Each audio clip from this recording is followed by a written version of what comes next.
Alright, oh wait. Okay, hello YouTube. This is Yu-Gi-Oh! Real Life again with a deck profile for Mark. Yeah, for Mark. And what is this? This is Phantom Abyss. Alright, let's get started. Okay, first off, we got your tour guide. Only can play one.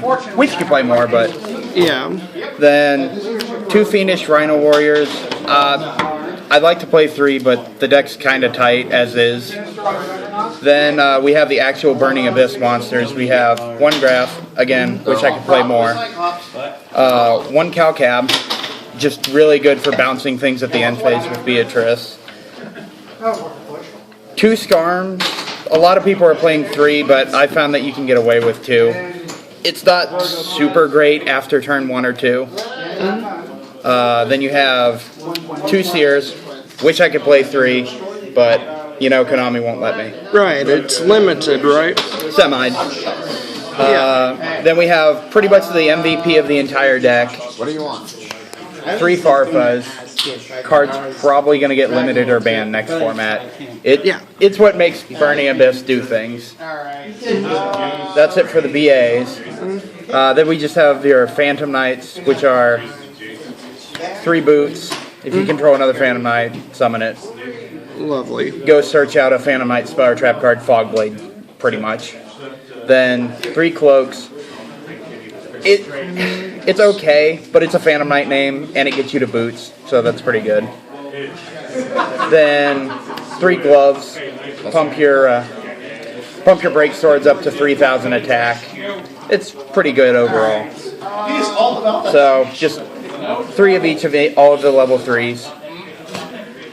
Then we have pretty much one of the most unfair archetypes in the game, speedroids, which are pretty much, you know, tour guide without using your normal summon. Right. Because he goes, summons himself when you control no monsters, and adds him to your hand, who can special summon himself. Then Take Tomborg and just pull shenanigans. Yep. Lots of stupid things happen when you open this. It's one of the best cards in the deck. So that's it for the monsters. Then we have your spells. Rhoda. You know, at one because thanks Stellar Knights. Yeah, really. Raigeki, questionably not banned. Foolish Burial, one of the absolute best utility cards in the deck. Yeah. And then, one of my favorite cards, Mass Change 2. Because Dark Law does stupid things this format.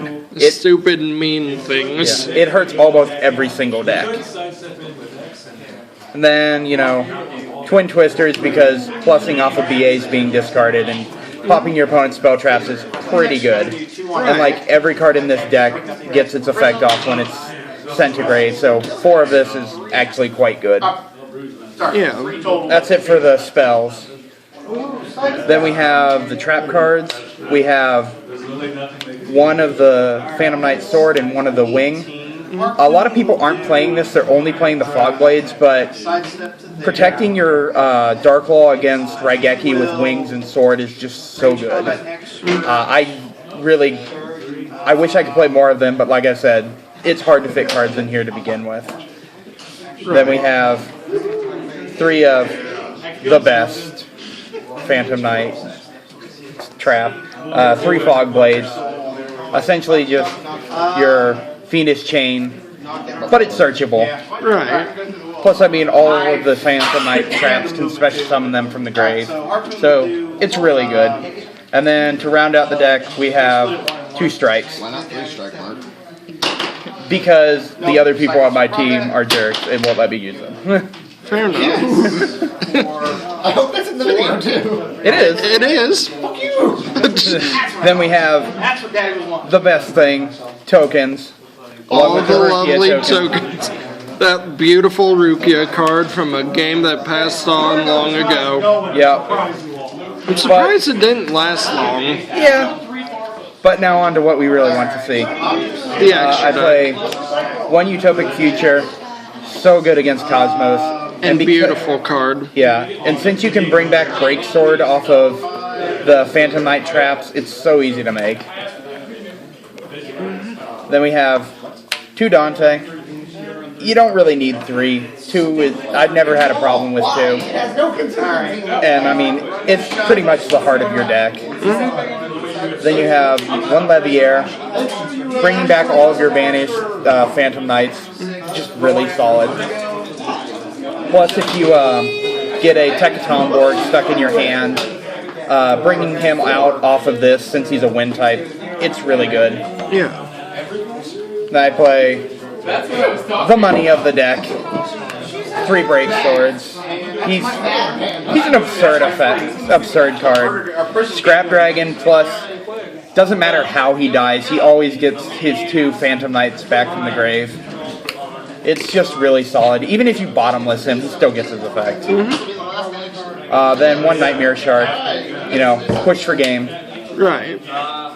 That's it for the rank 3s. I play 3 rank 4s, 2 of them are for Breaksword, 1's just general utility. I play 1 Evil Swarm Nightmare. I haven't seen many people playing this, but it's really solid. Anything that special summons, just put it face down, kill it next turn. It's a very solid card. And then we have the most abusable Xyz, the Xyz Rebellion Dragon. The one that it's kind of questionable why people wouldn't run it nowadays. Yeah, I mean, just off a Breaksword, it's too good. And its effect to have the opponent's monsters attack, pretty good. Yeah, it's absurd. It's like one of my favorite cards. And Ghost Rare too, that's beautiful. Yeah. I wish they still printed Ghost Rares, but they don't. Yeah. And then the last rank 4 is 1 Downerd Magician. Just utility. Put it over your Dante to protect it. Put it over a Breaksword that's been specialed back off of one of the Phantom Knight cards so it doesn't get banished. I haven't seen one of those in person, personally. Yeah.